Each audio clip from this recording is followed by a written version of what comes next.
Hey everyone, it's Elliot Grant here. I'm the studio founder and game director at Lunark, and on behalf of everyone in our team and our collaborators at Behavior Interactive, we're excited to present to you the deepest look yet at Islands of Insight, our epic shared open world puzzle game, where you'll explore breathtaking landscapes, solve thousands of puzzles crafted by some of the best minds in puzzle design, and unveil the secrets of the islands. Alright, so let's jump straight into it. This is the first zone of the game. We call it the Verdant Glen. And you'll notice a few things. You'll notice this epic, ancient architecture, perhaps situated in an unusual configuration. You'll notice lots of mysterious puzzle objects around. And of course, the beautiful, vibrant, biodiverse foliage, which perhaps curiously doesn't match the style of architecture that you would normally associate with this. And as you walk along, you'll notice tons and tons of different objects you can interact with. You see there's a little shimmer in the distance there. That is one of our hidden object puzzles, the Hidden Ring, that you can jump through. Let's see what else we can find. You might notice these interesting looking stripes on the ground. They're a little bit curious. It turns out, if you find the right place to stand, they line up and form a symbol. And of course, that's one of our puzzles, the leitmotif. One of the many types of hidden objects and curious findings you can stumble upon in the open world. One of the things we wanted to do in this world when we were building it was create this sort of awe-inspiring, sublime feeling of a mysterious world full of puzzles.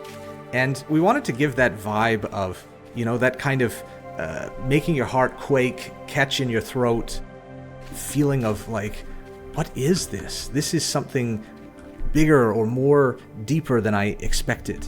We use the sublime a lot in our environment design. We have a very vertical landscape, we have tall cliffs, we have epic structures. And of course you can experience it without any of the fear that you would normally have looking over a cliff, because you're in total safety. There's no fall damage. You can go wherever you want. You can run and jump and sprint and double jump around everything. There are a lot of puzzles in this world. They say with open world games, you should find something interesting every 10 or 15 seconds.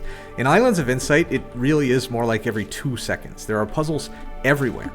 This area is actually the first of 5 biomes or regions that you will find in the game. Each one sort of has its own theme and introduces new puzzle types to you. There are in fact over 10,000 puzzles across the 5 zones, plus another 5,000 or so hidden objects to find. There is really a ton of stuff for you to discover. There are a total of 24 puzzle types across 6 different puzzle categories. This is one that we call the fractal match. You have to grab this fractal and drag it around until it matches the shape of the thing you're seeing on the right. We don't want our puzzles only to be sort of head-scratching logic things. We want them to be fun toys of beauty that you can interact with and play with and enjoy. One of our core pillars is just the variety. Here we have a puzzle that you call the Sentinel Stones. You notice they light up when you look at them. Your goal is to find a place to stand where you can see all of them. And it sounds simple. Sometimes you think you've got it, and then you realize, oh, I'm missing one. There's one over there. I think it's here. Yeah, this has to be it. And boom, there it is. So, trickier than it looks, the Sentinel Stones. We don't want to just spoon-feed difficulty to players. We want every puzzle in the game to have that little delightful spark of eureka, something interesting that it shows you, a bit of cleverness communicated to you by the constructor of that puzzle. One of the things our puzzle team tried to do when they built the content for Islands of Insight was to make puzzles that are not just difficult, but each have some kind of interesting thing that they could teach you as a player. They have these little insights, these little eureka moments that you can discover as you're working on the puzzle. You never have to solve these puzzles with guessing. There's always a logical solution. The open world of Islands of Insight is really designed so that you can go where you want, explore at your own pace. If a puzzle looks a little intimidating, you can just leave it alone. You can come back to it later or not. There are thousands of other puzzles to discover. So here we have the mastery screen where it shows my progress in leveling up each of the 24 puzzle types. Each time you complete a puzzle, you'll advance your mastery of that puzzle type. And on this screen, you can see all my different levels of the various puzzle masteries. The masteries also contribute to my global player level, and as that increases, I can earn a variety of different cosmetics and sparks. The levels also unlock upgrades, which can be purchased using those sparks. And upgrades in a puzzle game, you might say, what are those? Well, there's a few different types. There are some that provide additional movement options to you as a player, some that unlock tools for advanced puzzle solvers, and some that add additional challenges to puzzle types, providing extra rewards if you solve the puzzle in a unique way. This is a particularly interesting upgrade, the charged jump, and I'm going to grab this one now. You see it lets me hold space for a few seconds to jump really high. In addition to jumping and double jumping, you can also pull out your wings and glide, which is great for getting a new vantage point at things, exploring, solving some puzzles, and just moving around and enjoying the vibe.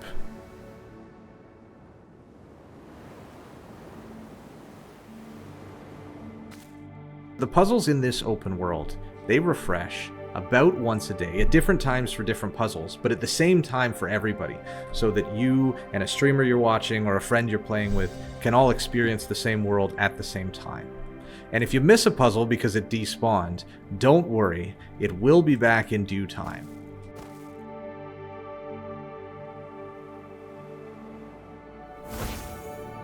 You'll notice these floating islands sitting outside of the main open world of the game. Those we call Enclaves, and they are specially curated sections of unique puzzles that are built to either teach a new puzzle type or teach a new puzzle mechanic, or sometimes just to show off something very clever.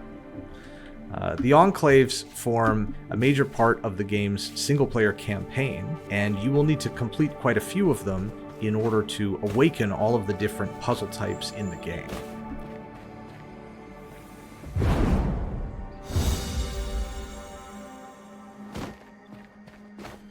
So here we are in the Empyrean Journey, which is the first enclave of the game. You'll see in the upper right hand corner that in addition to the main objectives, I also have several optional bonus objectives, and I can complete those, for example, by solving one more of these Armillary Rings puzzles to earn a Mirabilis, which is the form of progression in the campaign.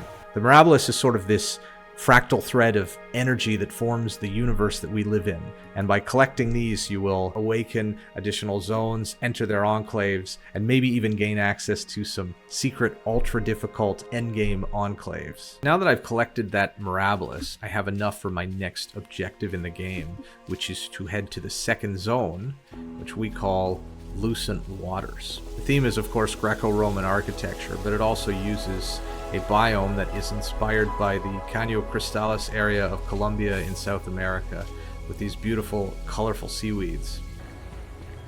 And I'm going to head up to my next quest, which is to enter the Haven of Insight.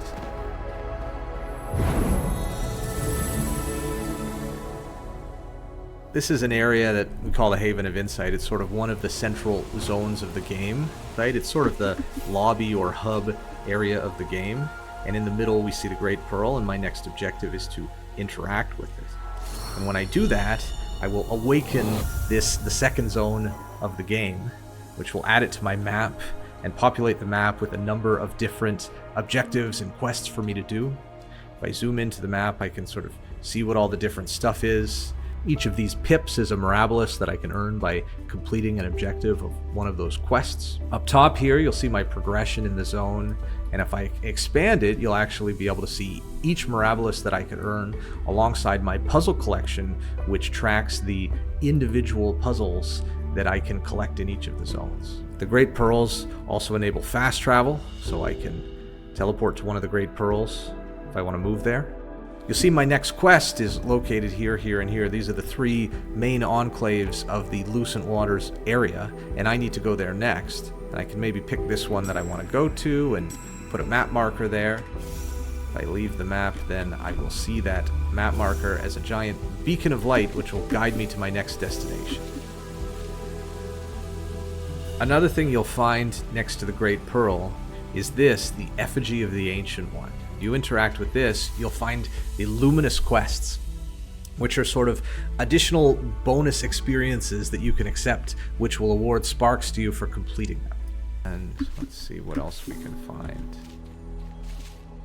That is a matchbox. I love those. We saw one earlier. There's the partner. Can I find a spot to see both of them? Not from there. It might be up here. And, oh, there we go. Boom. This puzzle here, this is what we call an unawakened puzzle. This is a puzzle that is using some kind of rule of the game that I haven't discovered yet.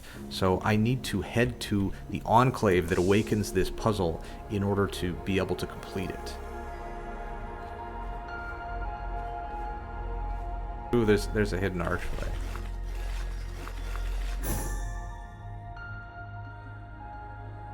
Now I'm heading into the third zone of the game, the Autumn Falls area, which is a completely different biome. As you venture into the late game zones, you will notice more and more types of unawakened puzzles. Of course, the invitation is there for you to go and play the enclaves that will awaken them, so that you can solve them in the open world. The story of the land in this game is that it was created from the memories of another world, in this case our world. And so it allowed us to take inspiration from lots of different areas on the planet to create sort of new and unique zones that don't normally exist in video games. This area is inspired by the Canadian Niagara Escarpment, but also Chinese hanging temples. And we got this idea because we were working with people from those two parts of the world in building this zone. The story of the game allows us to be very creative in the types of architecture and landscape that we combine together when building the environments. As you're exploring the islands, you will find other players. This is my friend here. And this matchbox right here, I cannot find its partner. So I'm going to ping it, which is basically asking my friend here for help. And it looks like he might know where the partner is. And in fact, he has pinged the other box. But where do I stand to see both of them? I think I need to probably go up here.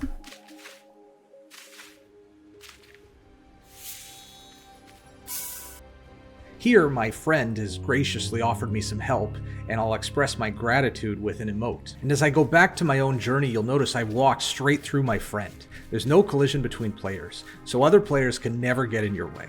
This is your journey, and all the unique puzzles in the game are accessible to you and you alone without another player ever being able to stop you from solving a puzzle. So that's it, that's the deep dive. But what I've shown you is just a tiny glimpse of what Islands of Insight has to offer. There are many more areas to explore and thousands upon thousands of puzzles to discover and solve. In today's fast-paced world, we hope Islands of Insight offers a sublime escape for those of you looking to unwind. We've built this world to have a lot of room to grow. There are countless opportunities for new puzzle types, new variations on existing types, new interactions, new areas and enclaves, even new biomes to explore. We can't wait to see where this journey will take us. If you want to discover more, you can play our demo for free during the Steam Next Fest from February 5th until 12th. So head on over to Steam and wishlist the game. Thanks for watching. We'll see you on the islands.